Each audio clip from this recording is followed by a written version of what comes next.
වේලාව සවස 6යි. මේ ශ්‍රී ලංකා ගුවන්විදුලි සංස්ථාවයි. මෙන්න ප්‍රවෘත්ති. සංස්කරණීය ඉරංග සුරෝෂණ ප්‍රකාශය ගයන් කෞශල් ජයවීර.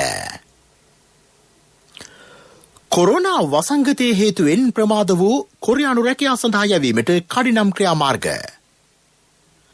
රාජ්‍ය සේවකයන්ට භාෂාත්‍රිත්වයෙන්ම කටයුතු කිරීමට හැකියාව ඇති කළ යුතු බව අමාත්‍ය වාසුදේව නානායක්කාර මහතා ප්‍රකාශ කරයි. රටේ වත්මන් තත්වයට ගැලපෙන ඉතා සාර්ථක අයවැයක් රජය ඉදිරිපත් කර ඇතැයි පාර්ලිමේන්තු මන්ත්‍රී අනුර ප්‍රියදර්ශන යාපා මහතා පවසයි. වත්මන් රාජ්‍ය සේවකයන්ට නොබියව වැඩ කිරීමට හැකි පසුබිම සකසා ඇතැයි පාර්ලිමේන්තුවේදී ප්‍රකාශයක්. සුවය ලැබූ මෙරට සමස්ත කොරුණා සාධිතයන් සංඛ්‍යාව 14,960 ඉක්මවයි. මහනුවර ප්‍රදේශ කිහිපයකින් වාර්තා වූ භූකම්පන තත්ත්වය පිළිබඳ විද්වත් වාර්තාව පරිසර අමාත්‍යවරයාට. කොරෝනා වෛරසය සඳහා එන්නත් දෙකක් තායිලන්තය අත්හදා බලයි. කොරෝනා වසංගතයේ හේතුවෙන් ප්‍රමාද වූ කොරියානු රැකියා සඳහා පිටත් කිරීමට ගත යුතු ක්‍රියාමාර්ග සාකච්ඡා කෙරේ. රාජ්‍ය අමාත්‍ය ප්‍රියංකර ජයරත්න මහතා සහ විදේශ රැකියා ප්‍රවර්ධන රාජ්‍ය අමාත්‍යාංශයේ ලේකම්වරයා සමග ශ්‍රී ලංකා විදේශ සේවා නියුක්ති කාර්යාංශයේ ඉහළ නිලධාරීහු අද මෙම සාකච්ඡාව පැවැත්වූහ. කොරියාවේ රැකියා ලබා ගැනීම සඳහා වන විභාගවලට පෙනී සිට ඉන් සමත් වූ තැනැත්තන් කණ්ඩායම් වශයෙන් එරටට යැවීමට අවශ්‍ය පසුබිම සකස් කිරීම හා ඔවුන් පිටත්වීමට පෙර සිදු කළ යුතු PCR පරීක්ෂණ මෙන්ම නිරෝධායන කටයුතු රජය විසින් සිදු කිරීම පිළිබඳවද මෙහිදී සාකච්ඡා කෙරිණ. කොරියාවේ ශ්‍රී ලංකා තානාපති කාර්යාලයේද මෙම සාකච්ඡාවට සම්බන්ධ කර ගැනුණි. රැකියා අපේක්ෂකයන්ට කොරියාවට ඇතුළු වීමට අවසර ලබා ගැනීම සඳහා එරට නියෝජිතයන් සමග තවදුරටත් සාකච්ඡා කර වැඩසටහනක් සකස් කරන ලෙස රාජ්‍ය අමාත්‍ය ප්‍රියංකර ජයරත්න මහතා උපදෙස් දුන්නේය. පාර්ලිමේන්තු අයවැය කාරක සභාවස්ථාවේ දෙවන දිනය අදයි. බුද්ධ ශාසන ආගමික සංස්කෘතික කටයුතු අමාත්‍යාංශය, රාජ්‍ය සේවා පළාත් සභා සහ පළාත් පාලන අමාත්‍යාංශය, ජාතික උරුම ප්‍රසංග කලා, ග්‍රාමීය කලා ශිල්ප ප්‍රවර්ධන කටයුතු රාජ්‍ය අමාත්‍යාංශය සහ පළාත් සභා සහ පළාත් පාලන කටයුතු රාජ්‍ය අමාත්‍යාංශය යන අමාත්‍යාංශවල වැය ශීර්ෂ අද විවාදයට ගැනුණි. විවාදයට එක් වූ අමාත්‍ය වාසුදේව නානායක්කාර මහතා පැවසුවේ රාජ්‍ය සේවකයන්ට සිංහල, දෙමළ හා ඉංග්‍රීසි භාෂා ත්‍රිත්වයෙන්ම කටයුතු කිරීමට හැකියාව ඇති කළ යුතු බවයි. ඒ සඳහා ගුරුවරු පුහුණු කළ යුතු බව ඔහු සඳහන් කළේය. ඉංග්‍රීසි භාෂාව අපට ඉතාමත්ම වැදගත් මෙවලමක් හැටියට, අනික් අතර අපේ මව් භාෂාවන් අපට වැදගත් අපේ සංස්කෘතියේ මුදුන් මල් කඩක් හැටියට. මෙන්න මේ වෙනසත් අඳුන ගනිමින් විද්‍යාවත්, ශාස්ත්‍රයත්, පරිගණකයත්, ඉංග්‍රීසි භාෂාවත් මේ සියල්ලම අපේ දැනුම වර්ධනය කර ගැනීම, අපේ දැනුම පුළුල් කර ගැනීම සඳහා අපට අවශ්‍ය කරන අතර අපේ භාෂාවන්, අපේ සංස්කෘතික පසුබිම මේවා ගැන අපේ දැනුම වර්ධනය කර ගැනීමෙන් තොරව අපේ ජාතික අනන්‍යතාවයක් ඉතුරු වෙන්නේ නැහැ. පාර්ලිමේන්තු මන්ත්‍රී ගීතා කුමාරසිංහ මහත්මිය පැවසුවේ සිනමා ශාලා හිමියන් ඇතුළු සියලු ශේෂ්ත්‍රවල කලා ශිල්පීන්ගේ උන්නතිය වෙනුවෙන් කටයුතු කළ යුතු බවයි. පළාත් පාලන ආයතනවල ස්ථිර නොකළ සේවකයන්ගේ සේවය ස්ථිර කිරීමට පියවර ගන්නා ලෙස වරුණ ලියනගේ මන්ත්‍රීවරයා ඉල්ලා සිටියේය. පාර්ලිමේන්තු මන්ත්‍රී ප්‍රමිත බණ්ඩාර තෙන්නකෝන් මහතා පැවසුවේ පසුගිය රජයේ සමයේ රාජ්‍ය සේවකයන් බිය ගැන්වීම සිදුවත් වත්මන් රජය ඔවුන්ට නොබියව වැඩ කිරීමට අවශ්‍ය පසුබිම සකසා ඇති බවයි. පළාත් පාලන ආයතන තවදුරටත් ශක්තිමත් කිරීමට පියවර ගත යුතු බව අශෝක ප්‍රියන්ත මන්ත්‍රීවරයා සඳහන් කළේය. වසන්ත යාපා බණ්ඩාර මන්ත්‍රීවරයා සඳහන් කළේ පිටිසර දේවාලවල වියදම් පියවා ගැනීමට වාර්ෂික මුදලක් වෙන් කළ යුතු බවයි. අලි සංචිතයක් ඇති කර පෙරහැරවලට යොදවා ගත යුතු බව ඔහු පැවසිය. පාර්ලිමේන්තු මන්ත්‍රී උද්දික ප්‍රේමරත්න මහතා පැවසුවේ සිනමාව මානව චින්තනයට ප්‍රබල බලපෑමක් ඇති කරන බවයි. සිනමාව යලි කර්මාන්තයක් ලෙස ගොඩනැගිය යුතු බව ඔහු පෙන්වා දුන්නේය. විවාදයට එකු දිලිප් වෙදාරච්චි මන්ත්‍රීවරයා ඉල්ලා සිටියේ ඌව වෙල්ලස්ස කැරල්ලට නායකත්වය දුන් හම්බන්තොට දිස්ත්‍රික්කයේ විරුවන්ගේ නම් ලේඛනගත කරන ලෙසයි. හම්බන්තොට දිස්ත්‍රික්කයේ ඇනහිට ඇති පුරාවිද්‍යා කැණීම් යලි ආරම්භ කරන ලෙසද ඔහු ඉල්ලා සිටියේය. පාර්ලිමේන්තු මන්ත්‍රී ඩයනා ගමගේ මහත්මිය ප්‍රකාශ කළේ කලා නමින් ලොතරැයියක් ආරම්භ කර කලාකරුවන්ට අරමුදලක් ඇති කළ යුතු බවයි. රටේ වත්මන් තත්ත්වය ඉතා හොඳින් අවබෝධ කරගෙන ඊට ගැලපෙන සාර්ථක අයවැයක් රජය මෙවර ඉදිරිපත් කර ඇතැයි පාර්ලිමේන්තු මන්ත්‍රී අනුර ප්‍රියදර්ශන යාපා මහතා පවසයි. කොරෝනා වසංගතය පැතිරීම හේතුවෙන් පාර්ලිමේන්තු මැතිවරණය මාස 7කින් පමණ කල් දැමීමට සිදු වූ බවත් එම නිසා මේ වසරට අයවැය වාර්තාවක් ඉදිරිපත් කිරීමට නොහැකි වූ බවත් ඔහු පෙන්වා දෙයි. වියදම් පිළිබඳ අතුරු වැයක් ඉදිරිපත් කිරීමේදී විපක්ෂය ඊට ඉඩ නොදුන් බවත් ආණ්ඩුපක්ෂයේ සුළුතරයක් සිටි බැවින් එය සිදු කිරීමට නොහැකි වූ බවත් හෙතෙම සඳහන් කරයි. එබැවින් මෙම වසර අවසානයේ අයවැය වාර්තා දෙකක් ඉදිරිපත් කිරීමට සිදු වී ඇතැයි නෙළුම් මාවත පොදු ජන පෙරමුණ පක්ෂ කාර්යාලයේ අද පැවති මාධ්‍ය හමුවකදී ඔහු සඳහන් කළේය.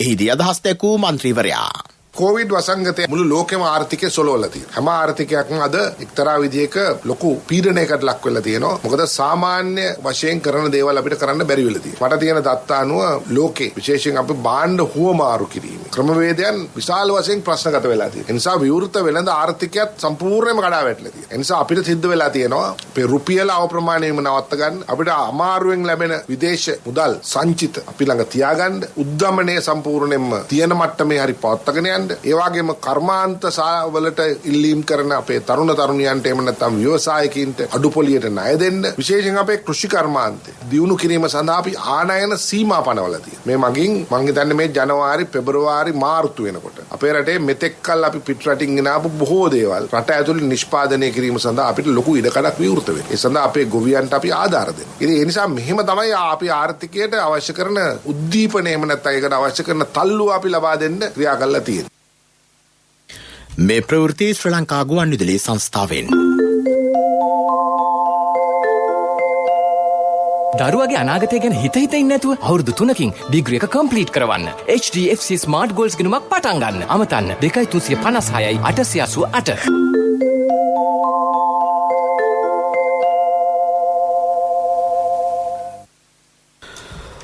කොරෝනා ආසාදිතයෝ 465 දෙනෙක් සුවය ලබා අද රෝහල් වලින් පිටව ගියහ. ඒ අනුව සුවය ලැබූ මෙරට සමස්ත ආසාදිතයන් සංඛ්‍යාව 14962 දක්වා ඉහළ ගොස් ඇත. ආසාදිතයෝ 5456 දෙනෙක් තවමත් රෝහල්ගතව ප්‍රතිකාර ලබති. මෙරට සමස්ත ආසාදිතයන් සංඛ්‍යාව මේ වන විට 20558ක් බවට පත්වී ඇති අතර සිදුවී ඇති මරණ සංඛ්‍යාව 90කි. මද්‍රව්‍ය තොග ජාවාරම් කළ බවට සැකපිට මද්‍රව්‍ය නාශකාර්යාංශය මගින් අත්අඩංගුවට ගත් නිලධාරීන් 13 දෙනා ලබන 7 වෙනිදා දක්වා තවදුරටත් රක්ෂිත බන්ධනාගාරගත කිරීමට කොළඹ මහේස්ත්‍රාත් අධිකරණය නියෝග කර තිබේ. සැකකරුවන්ට අප ලබා දීමට මහේස්ත්‍රාත් අධිකරණයට බලයක් ඇති බවට විත්තියේ නීතිඥයෝ මෙහිදී පැවසූහ. එම ඉල්ලීමට විරෝධය පළ කරමින් අපරාධ පරීක්ෂණ දෙපාර්තමේන්තුව වෙනුවෙන් පෙනී සිටි නියෝජ්‍ය සොලිසිටර් ජෙනරාල් දිලිප් පීරිස් මහතා පැවසුවේ සැකකරුවන් ජාත්‍යන්තර මද්‍රව්‍ය ජාවාරම්කරුවන් සමග එක්ව මුහුදු මගින් මෙරටට මද්‍රව්‍ය ගෙනවිත් ජාවාරම් කර ඇති බවට ප්‍රමාණවත් සාක්ෂි අනාවරණය වී ඇති බවයි. මේ අනුව සැකකරුවන්ගේ අපෙල්ලීම් ප්‍රතික්ෂේප කරමින් ඔවුන් ලබන 7 වෙනිදා තෙක් තවදුරටත් රිමාන්ඩ් භාරයේ තැබීමට නියෝග කෙරිණ. ශ්‍රී ලංකා ගුවන්විදුලි සංස්ථාව සංවිධානය කරන මහානුභාව සම්පන්න රත්න සූත්‍රය සජ්ජායනය කිරීමේ වැඩසටහන යටතේ එම දේශනය අද සිදු කරන්නේ ගොඩකවෙල ශ්‍රී මහින්ද මහවිහාරස්ථානයේ සිටය. එහි විහාරාධිපති පූජ්‍ය කෝන්පිටියේ සුසීල ස්වාමින් වහන්සේගේ අනුශාසනා පරිදි රත්න සූත්‍රය සජ්ජායනා කෙරේ. එය පසුරු 6:30ට ශ්‍රී ලංකා ගුවන්විදුලි සංස්ථාවේ වෙළඳ සේවය සිටි FM සේවය මෙන්ම ප්‍රාදේශීය සේවා ඔස්සේද විකාශය කිරීමට නියමිතයි. මිනිසාගේ ජන ජීවිතය අඩාල වීමට හේතු වෙන වෛරස් රෝගයක්. මෙවැනි අවස්ථාවක ආගමික වශයෙන් ආශිර්වාද ලබා දීම මහා සංඝරත්නයේ වගකීම යුතුයකම. ගරු ජනාධිපති ගෝඨාභය රාජපක්ෂ මැතිතුමාගේ අග්‍රාමාත්‍ය මහින්ද රාජපක්ෂ මැතිතුමාගේ සංකල්පයක් අනුව රතන සූත්‍ර දේශනාව පවත්වමින් අපේ රටට මෙවැනි විපත් කරදර දුරු වෙලා නිදුක් නිරෝගී සුවය ලබා දෙන්න කියන ප්‍රාර්ථනාව තැබීම ඉතාමත්ම වැදගත්. රතන සූත්‍ර දේශනාව මහානුභාව සම්පන්න දේශනාවක්. එදා විශාලා මහනුවර බුදුරජාණන් වහන්සේ මේ රතන සූත්‍ර දේශනාව කරලා රෝග බය, දුර්භික්ෂ බය, අමනුෂ්‍ය බය කියන මේ භයත්‍රය දුරු කරලා විශාලාව සුවපත් කළ බව ශාසන ඉතිහාසයේ සඳහන් වෙනවා. ගොඩකෙවල ශ්‍රී මහින්ද මහා විහාරස්ථානයේ ඉඳලා මේ දේශනා කරන මහානුභාව සම්පන්න රතන සූත්‍ර දේශනාව ඔබ හැමදෙනාටම සවන් දෙන්න පුළුවන්කම තිබෙනවා. රතන සූත්‍ර දේශනාව සවන් දෙමින් අපේ රටට මේ කොරෝනා වෛරසය දුරින් දුරු වෙලා ජන ජීවිතයේ සුවපත් වෙලා සෞභාග්‍ය වාසනාව උදා වේවා කියලා ප්‍රාර්ථනා කරන්න. මේ ළඟට ප්‍රමුඛ පුවත.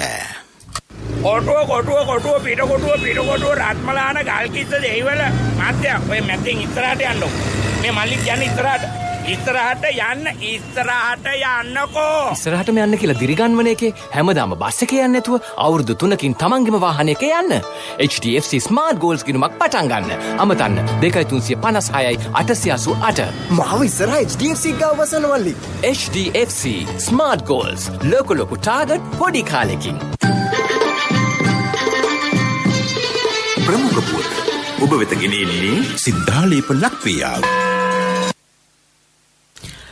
පසුගිය නොවැම්බර් 18 වෙනිදා මහනුවර ප්‍රදේශ කිහිපයකින් වාර්තා වූ භූකම්පන තත්ත්වය පිළිබඳ විද්වත් වාර්තාව පරිසර අමාත්‍ය මහින්ද අමරවීර මහතාට අද බාර දෙනු ලැබිය. එම භූකම්පනයේ සම්බන්ධයෙන් විද්‍යාත්මක විමර්ශනයක් සිදු කරන ලෙස අමාත්‍යවරයා භූවිද්‍යා සමීක්ෂණ හා පතල් කාර්යාංශයේ සභාපති අනුර වල්පොල මහතාට උපදෙස් දී තිබිණ. ඒ අනුව ජ්‍යෙෂ්ඨ විද්‍යාඥයන් තිදෙනෙක්ගෙන් සමන්විත කණ්ඩායමකින් සිදු කළ විමර්ශනයේ වාර්තාව අමාත්‍යවරයාට බාර දෙනු ලැබිය. එම වාර්තාවට අනුව අදාළ ප්‍රදේශවල හුණුගල් බහුල වුවත් හුණුගල් කැණීම හේතුවෙන් භූකම්පන සිදුවේ යයි නිගමනය කිරීමට නොහැකි නමුත් ඒ සම්බන්ධයෙන් වැඩිදුරටත් විද්‍යාත්මක ගවේෂණ සිදු කළ යුතු බව දක්වා ඇත.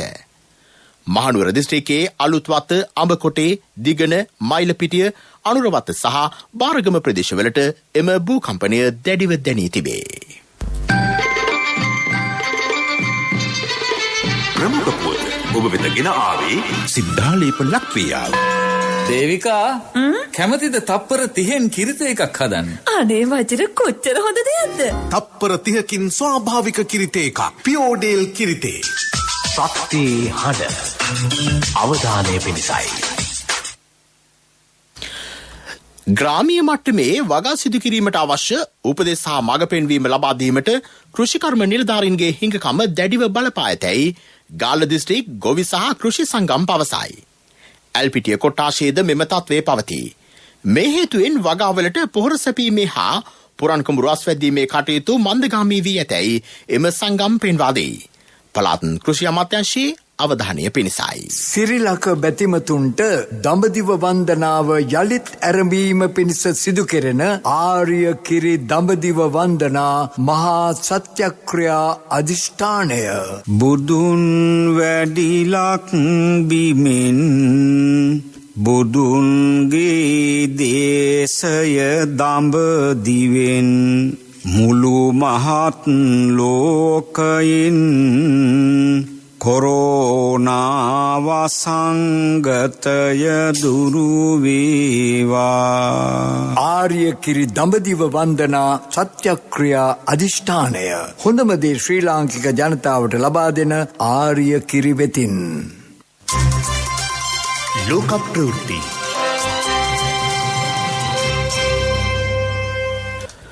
කොරෝනා වෛරසය සඳහා නිෂ්පාදනය කෙරෙන එන්නත් 7කින් එන්නත් 2ක් සාර්ථකව අත්හදා බලා ඇතැයි තායිලන්තය පවසයි. ඒවා ප්‍රථමයෙන් සතුන්ට භාවිත කර ඇති අතර ඉන්පසුව ඒවා රෝගීන්ට අත්හදා බලයි. එම එන්නත් 2 මේ වන විට සායනික පරීක්ෂණ සඳහා යොමු කිරීමේ දෙවන අදියරේ පවතී.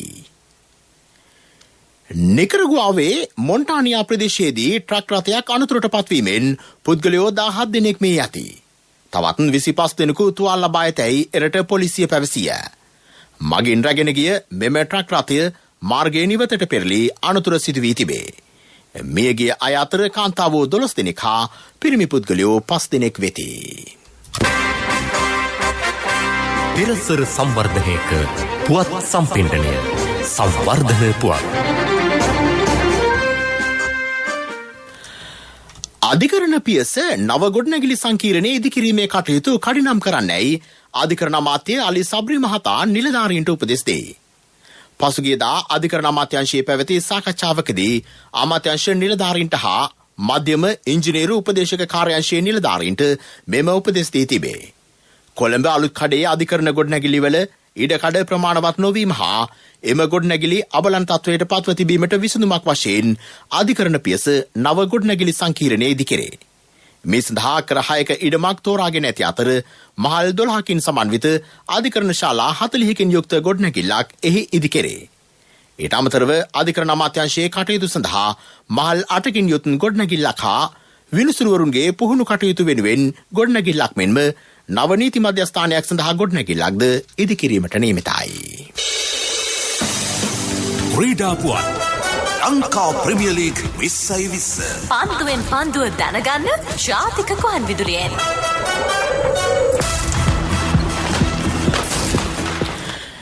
නවසීලන්තයේ තරඟ සංචාරයක නිරත වන බටහිර ඉන්දිය කොදෙව් ක්‍රිකට් කණ්ඩායම සහභාගී වන පළමු තරඟය අනිදා ක්වීන්ස්ටවුන් හිදී පැවැත්වෙයි. දෙරට අතර පන්දු 20 තරඟ 3ක් සහ ටෙස්ට් ක්‍රිකට් තරඟ 2ක් පැවැත්වීමට නියමිතයි. ක්‍රීඩා පුවත් ලංකා ප්‍රීමියර් ලීග් 2020 පන්දුවෙන් පන්දුව දැනගන්න ජාතික කොහන් විදුලියෙන්.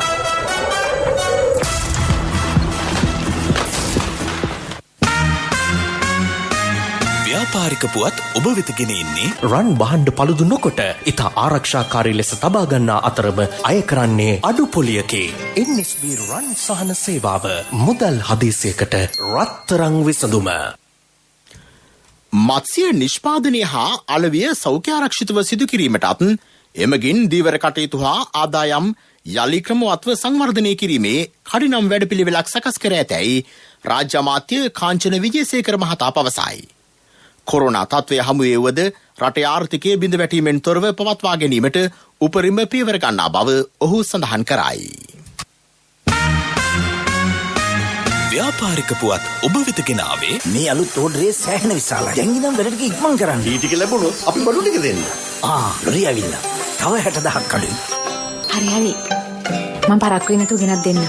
NSB එකට යන්න වෙනවා. තාත්තට සල්ලි හදිස්සියක්. ඔබේ රන් බහන්ඩවල වටිනාකම වෙළඳපළ අගයට වඩා බොහෝ වැඩි බව අප දනිමු. ඒ නිසාම රන් බහන්ඩ පළුදු නොකොට ඉතා ආරක්ෂාකාරී ලෙස තබා ගන්නා අතරම අය කරන්නේ අඩු පොලියකේ. NSB රන් සහන සේවාව මුදල් හදිසියකට රත්තරන් විසඳුම. ආර්ථික පුවත් ආවරණය ආසිසිර බෙටි ගන්න පුළුවන් වුණාද? හොඳ වෙලාවට එක ෆාමසියක් නම් ඇරලා තිබුණා. ඒ තරු පෙවුනේ සමහර බේත් වල ගණන් ඇහුවම. කීයක් යාද? LOLC ක්‍රෙඩිට් කාඩ් එක නොතිබෙන්න මොනවා කරන්නද කියලා හිතා ගන්න බැරි වෙනවා. LOLC ෆයිනෑන්ස් ක්‍රෙඩිට් කාඩ් පත ජීවිතේම සපුරාලයි. පර්යේෂණ නවනිපියුම් හා තාක්ෂණය රටක ආර්ථික දියුණුවේ හැරවුම් ලක්ෂ්‍ය බව රාජ්‍ය අමාත්‍ය විශේෂඥ වෛද්‍ය සීතා ආරමිපුල මහත්මිය පවසයි.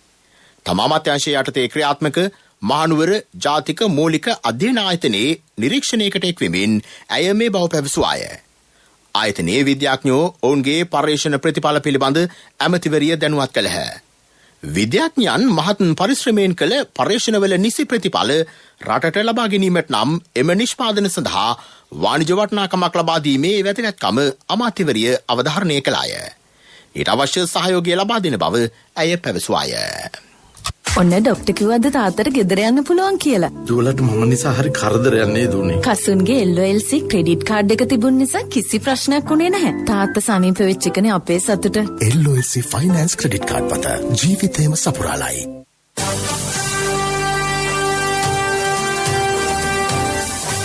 කාලගුණ වාර්තාව. නිර්තදිග බෙංගාලබොක්ක මුහුදු ප්‍රදේශයේ පවතින නිවාර සුලිකුණාටුව අද උදෑසන 8:30 වන විට ලංකාවේ කංකසන්තුරේ වෙරළට කිලෝමීටර් 325ක් නැගෙනහිරින් ස්ථානගතව පැවතුණි. එය ඉදිරි පැය 36ක කාලය තුළ ඡණ්ඩ සුලිකුණාටුවක් දක්වා වර්ධනය වෙමින් දිවයිනේ උතුරු වෙරළාසන්නේ ඉන්දියාවේ තමිල්නාඩු වෙරළ දෙසට ගමන් කරනු ඇතැයි අපේක්ෂා කෙරේ. මෙම පද්ධතියේ බලපෑම හේතුවෙන් දිවයිනේ නැගෙනහිර උතුරු සහ උතුරු මැද පළාත්වල විටින් විට පැයට කිලෝමීටර් 60-70 අතර ඉතා තද සුළං ඇති විය හැක. සෙසු ප්‍රදේශවල පැයට කිලෝමීටර් 40-50 අතර තද සුළං ඇති විය හැක. උතුරු සහ උතුරු මැද පළාත්වලත් පුත්තලම දිස්ත්‍රික්කයේත් විටින් විට වැසි හෝ ගිගුරුම් සහිත වැසි ඇතිවන අතර ඇතැම් ප්‍රදේශවල මිලිමීටර් 75ට වැඩි තද වැසි ඇති විය හැක. බස්නාහිර සහ සබරගමුව පළාත්වල තැනින් තැන වැසි ඇතිවේ. තද සුළං මගින් සිදුවිය හැකි අනතුරු අවම කර ගැනීමට අවශ්‍ය පියවර ගන්නා ලෙස ජනතාවගෙන් කාරුණිකව ඉල්ලා සිටිනු ලැබේ. ප්‍රවෘත්ති අවසන් කිරීමට යලි සිරස්තල. කොරෝනා වසංගතය හේතුවෙන් ප්‍රමාද වූ කොරියානු රැකියා සඳහා යැවීමට කඩිනම් ක්‍රියාමාර්ග. රාජ්‍ය සේවකයන්ට භාෂාත්‍රිත්වයෙන්ම කටයුතු කිරීමට හැකියාව ඇති කළ යුතු බව අමාත්‍ය වාසුදේව නානායක්කාර මහතා ප්‍රකාශ කරයි. රටේ වත්මන් තත්වයට ගැලපෙන ඉතා සාර්ථක අයවැයක් රජය ඉදිරිපත් කර ඇතැයි පාර්ලිමේන්තු මන්ත්‍රී අනුර ප්‍රියදර්ශන යාපා මහතා පවසයි. වත්මන් රජය රාජ්‍ය සේවකයන්ට නොබියව වැඩ කිරීමට හැකි පසුබිම සකසා ඇතැයි පාර්ලිමේන්තුවේදී ප්‍රකාශයක්. සුවේ ලැබූ මෙරට සමස්ත කොරෝනා ආසාදිතයන් සංඛ්‍යාව 14,900 ඉක්මවයි. මහනුවර ප්‍රදේශ කිහිපයකින් වාර්තා වූ භූකම්පන තත්ත්වය පිළිබඳ විද්වත් වාර්තාව පරිසර අමාත්‍යවරයාට. කොරෝනා වෛරසය සඳහා එන්නත් 2ක් තායිලන්තය අත්හදා බලයි. ප්‍රවෘත්ති ඉන් සමාප්තයි. අපගේ මීළඟ ප්‍රධාන ප්‍රවෘත්ති ප්‍රකාශය රාත්‍රී 9ට.